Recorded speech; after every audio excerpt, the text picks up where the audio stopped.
depuis 40 ans.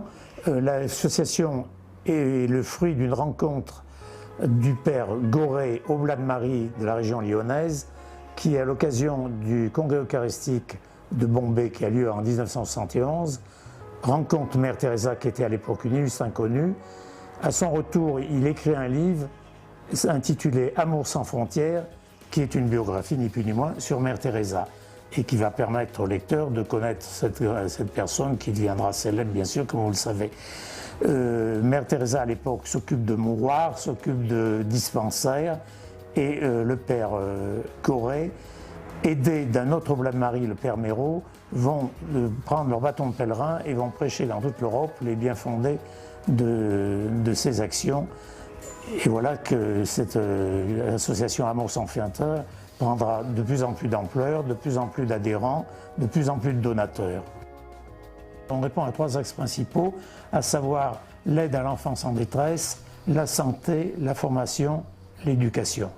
Et ceci sur les pays d'Afrique, de l'Afrique subsaharienne, l'Afrique de l'Ouest, l'Afrique francophone.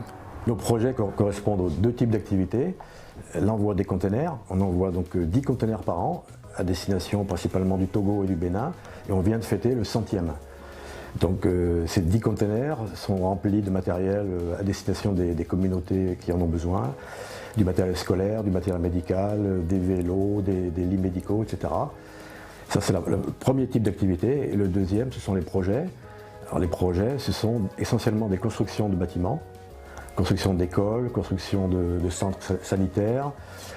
Et donc cette année, nous avons décidé de lancer une dizaine de projets. Le principal est la construction d'une école dans un village qui s'appelle Dakrogar, au centre-ouest du Togo. Eh bien, cet organigramme a été revu assez récemment, depuis 2012, à savoir qu'à l'époque on est très peu de membres et que j'en assumais la direction avec un trésorier, une secrétaire, et c'était à peu près tout, de quelques personnes qui venaient de temps en temps donner un conseil. Et puis on s'est renforcé donc à la fin de l'année 2012, que je viens de vous dire, et on a plusieurs personnes sont venues m'aider, m'entourer, et on a délégué certaines missions, à savoir les personnes qui s'occupent de la trésorerie, la personne qui s'occupe de la communication, les personnes qui s'occupent de l'informatique, la personne qui s'occupe également des projets, et laquelle d'ailleurs est partie en Afrique parce que c'était quand même bien nécessaire de connaître un petit peu de très près ce qui se passait là-bas et qu'est-ce qu'il fallait faire et comment c'était reçu. Voilà, donc depuis, on peut dire 2012 et le plein exercice en 2013, ce nouvel organigramme a pris place, ce qui est un peu une transformation sur les 15 dernières années, quoi. Il y a une grosse partie de la communication qui est faite par le biais de la revue ASF, qui est distribuée à 13 000 personnes qui sont entre guillemets des donateurs potentiels et qui assurent une grosse partie des retours, pas forcément de legs mais en tout cas d'argent.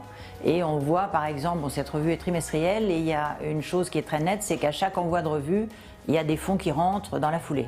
Donc il y a quand même un rapport déjà direct de cause à effet. Et au point de vue événementiel, on a 4 axes principaux. Il y a une banque utilitaire qui est sur le même principe que la banque alimentaire, que tout le monde connaît. La banque utilitaire, je crois que c'est un nom qui a été déposé par ASF, si je ne m'abuse, et a été organisée jusqu'à maintenant avec l'aide de Castorama d'Ardilly. On demande aux gens, on distribue des prospectus à l'entrée, on demande aux gens de nous apporter du matériel utilitaire, donc du petit matériel, qui est envoyé dans les pays dont on s'occupe par le biais des fameux containers avec l'aide des ateliers Malesherbes. Ça, c'est une première source. Une autre source, ce sont des concerts. Les gens donnent ce qu'ils veulent à l'entrée. À nous, après, de leur faire connaître l'association et de leur dire, n'oubliez pas de laisser une obole sympathique pour l'association. Nous avons beaucoup de mal à avoir une reconnaissance étatique. Donc pas mal de difficultés pour le problème du dédouanement des marchandises. L'État ne nous reconnaît pas toujours comme action de bienfaisance. Et quelquefois nous sommes obligés un petit peu de nous battre pour obtenir des abaissements de charges fiscales Il faut savoir que tout le matériel que nous envoyons est donné. C'est du matériel qui est destiné à l'aide humanitaire. Il n'y a pas de raison qu'on nous fasse payer des taxes d'importation. Donc c'est une des principales difficultés. La deuxième difficulté, c'est d'arriver à vérifier que le matériel que nous envoyons, les fonds que nous envoyons, sont bien destinés aux communautés que nous avons sélectionnées ou choisies. Il faut savoir qu'il y a quand même beaucoup de corruption en Afrique, comme vraisemblablement de partout, mais peut-être un petit peu plus en Afrique. Donc une des difficultés est celle-ci, c'est d'arriver à bien vérifier que l'argent va bien à la bonne destination, que les bâtiments que l'on aide à construire sont bien construits dans les normes. Les transferts de fonds aussi sont assez délicats. Bien souvent, il faut emmener de l'argent quasiment dans la poche. Pas pour passer la frontière parce qu'on n'a pas le droit, mais sur place, il faut bien vérifier à qui on donne l'argent et s'il n'y a pas de détournement. Idem pour le matériel.